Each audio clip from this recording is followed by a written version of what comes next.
Hello everyone, आप सभी का फिर से एक नए वीडियो पर स्वागत है। आप सभी को अच्छे तरीके से मालूम है कि फिर से रविवार का दिन आज वापस आ चुका है और हर बार की तरह रविवार के शाम वाले इस वीडियो यानी संडे कमेंट स्पेशल वीडियो में मैं फिर से आपका स्वागत करता हूं। इस बार भी बहुत सारे क्वेश्चन कमेंट रविवार के लिए आज की इस स्पेशल वीडियो के लिए आए हुए हैं। उसमें से वो कमेंट्स मैं जरूर चुनूंगा जो सबसे ज्यादा लोगों ने पूछे हुए हैं। चलिए इस सप्ताह के पहले क्वेश्चन कमेंट की ओर चलते हैं। उसके पहले मैं आपको बता दूं, जो भी लोग वीडियो पर पहली बार देख रहे हैं या चैनल पर नए जुड़े हुए हैं, संडे के शाम को हमारा ये स्पेशल वीडियो आता है जिसमें पिछले एक सप्ताह के दौरान आप लोगों द्वारा जो क्वेश्चन पूछे गए उसके आंसर लाइव क्वेश्चन को दिखा करके दिया जाता है, डिस्कशन किया जाता है। इसलिए अगर आपको कोई इंपॉर्टेंट क्वेश्चन हो तो जहां भी क्वेश्चन कमेंट कीजिएगा जरूर लिखिएगा कि इसका आंसर संडे कमेंट्स में दे, ताकि इसको सर्च करके वीडियो में लाना आसान हो पाए। तो इस सप्ताह का पहला क्वेश्चन कमेंट ही नई बहाली के संबंध में पूछा गया है। लिखते हैं कि आंगनवाड़ी सेविका की न्यू बहाली कब निकलेगा, संडे कमेंट में बताएं। देखिए, सेविका हो या सहायिका हो, ये अलग अलग जिलों में अलग अलग रिक्ति के हिसाब से, वहाँ के परियोजना के हिसाब से ये सीटें जारी होती है। इसके लिए आपको अपने जिले, अपने ब्लॉक अनुमंडल का न्यूज़पेपर हमेशा पढ़ते रहना होगा। और एक बार में पूरे बिहार की या फिर बहुत सारी वैकेंसी अगर सेविका सहायिका IAS की आएगी तो मैं जानकारी जरूर दे दूंगा। नेक्स्ट कमेंट संदीप कुमार नाम से आया हुआ है। इन्होंने पूछा है, अतुल जी संडे कमेंट में बताइए मिनी कब तक बड़ा होगा। यानी अभी भी कई जिले, कई परियोजना ऐसे हैं जहां पर मिनी केंद्रों को अपग्रेड करके सामान्य या बड़े केंद्र में नहीं बदला गया है। ठीक इसी के नीचे इस महोदय का रिप्लाई आया हुआ जिनका नाम अनिल कुमार रॉय है। इन्होंने लिखा हुआ, भाई हमारे ब्लॉक में फरवरी एंड मार्च में फुल आंगनबाड़ी का पोषाहार मिल रहा है। यानी कि अगर आपका आंगनवाड़ी केंद्र जो है मिनी था और उसको जो है अपग्रेड करके सामान्य या बड़ा आंगनवाड़ी केंद्र बना दिया जाता है तो पोषाहार जो है आपको इसी के आधार पर मिलेगा और वहाँ की सेविका को भी मानदेय इसी आधार पर मिलेगा और सामान्य केंद्र में सहायिका की भी बहाली हो जाएगी।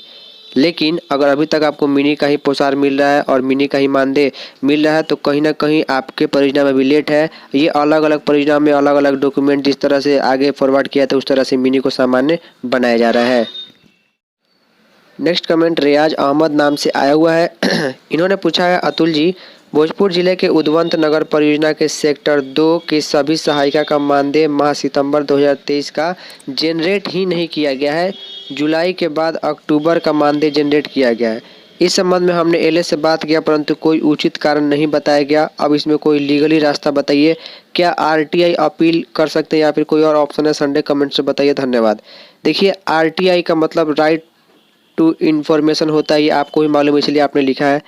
तो उसके पहले आप एक एप्लीकेशन, एक आवेदन जो है अपने CDPO ऑफिस में दीजिए और वहाँ से इसकी जानकारी मांगने की ऑफिशियली आवेदन देकर जानकारी मांगने की कोशिश कीजिए कि आखिर जो है मानदेय जो है सितंबर महीने का वहाँ पर क्यों छूट गया है, क्या कारण था। क्योंकि मानदेय सितंबर के लास्ट से कई जिलों में पूरे बिहार में हड़ताल शुरू हुआ था तो मानदेय जो है सितंबर का मिलना चाहिए, भले ही 25 दिन 27 दिन का मिलना चाहिए, लेकिन आपको पहले आवेदन का जवाब नहीं आने पर आपको RTI के तहत जवाब मांगना है। लीगली आपको जवाब जरूर मिलेगा। नेक्स्ट कमेंट किरण कुमारी नाम से आया हुआ है। इन्होंने पूछा है कि जिस सेविका का बना है आयुष्मान कार्ड 2016 में ही उसका क्या होगा, संडे कमेंट में बताएं। देखिए, काफ़ी बार मुझे जो है आप लोगों का जो टाइपिंग होता है देख कर हंसी आती है। यहाँ पर उन्होंने सीमेंट लिख दिया हुआ है और ऐसे करके कई लोगों को कमेंट भी वगैरह चीज़ें लिखने नहीं आती है। खैर उसके लिए कोई बात नहीं। तो यहाँ पर 2016 में अगर आयुष्मान कार्ड बन गया तो चिंता करने की कोई बात नहीं है, आपका दोबारा नहीं बनेगा। क्योंकि एक बार आपका आधार कार्ड बन जाए, वोटर ID बन जाए या फिर बैंक अकाउंट किसी एक बैंक में खुल जाए तो उसी बैंक में या फिर उसी तरह से दूसरा जो है डॉक्यूमेंट नहीं बनवा सकते, तो आप निश्चिंत रहिए। इस सप्ताह का सबसे लास्ट कमेंट काफ़ी इंटरेस्टिंग है। इन्होंने लिखा है कि मेरे पोषक क्षेत्र में दूसरा आंगनवाड़ी केंद्र चल रहा है, उसको कैसे हटाएं। मेरा सारा बच्चा ले जाती है, दबंगगिरी दिखाता है, ये कैसे हल होगा, संडे को बताएं।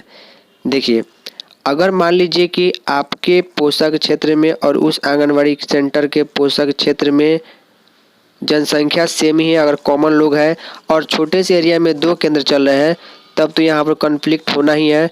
तो इसके लिए आपको एक आवेदन अपने CDPO ऑफिस में देना होगा। अब देखिए, आवेदन देने से क्या होगा, रिक्वेस्ट करना होगा कि एक ही जगह पर 2 सेंटर चल रहे हैं या फिर पोषक क्षेत्र कॉमन है तो वहाँ पर हो सकता है कि एक केंद्र को किसी दूसरी जगह शिफ्ट कर दिया जाए जहाँ पर लोग ज़्यादा हैं लेकिन केंद्र नहीं है। तो इस सारी चीज़ों को सोच करके आपको आवेदन करना होगा। बाकी जो बच्चे की कमी है वो दूसरे केंद्र की चलाने के चलते सेविका वहाँ ले जाती है, तो ये सारी इशू आप लिख करके देना होगा। लेकिन ये भी हो सकता है कि इशू समझने के बाद आपका ICDS ऑफिस ये समझे कि पोषक क्षेत्र छोटा है लेकिन केंद्र 2 है, तो एक केंद्र को दूसरी जगह शिफ्ट भी किया जा सकता है, तो आपको भी परेशानी होगी दूसरी जगह केंद्र चलाने में। तो सारे सोच समझ के आप कदम उठाइएगा। तो फाइनली इस सप्ताह के संडे कमेंट स्पेशल वीडियो में इतना ही। उम्मीद करूंगा जो भी क्वेश्चन कमेंट मैंने आप लोगों से डिस्कस किया, जिसका आंसर दिया, उससे आपको कुछ न कुछ जानने सीखने समझने को मिला होगा। देखिए सारे क्वेश्चन कमेंट में संडे स्पेशल वीडियो में नहीं कवर कर सकता क्योंकि वीडियो काफी लंबी हो जाएगी, सैकड़ों कमेंट इसके रिलेटेड आते रहते हैं। उम्मीद करूंगा इसके अलावा कोई बहुत ही इंपॉर्टेंट जरूरी क्वेश्चन अगर छूट गया हो तो आप सीधे मुझे इंस्टाग्राम या व्हाट्सएप पर मैसेज कर सकते हैं। फाइनली सप्ताह के संडे कमेंट स्पेशल वीडियो में इतना ही। मिलते हैं फिर किसी नई यूजफुल वीडियो में, तब तक के लिए जय हिंद, वंदे मातरम।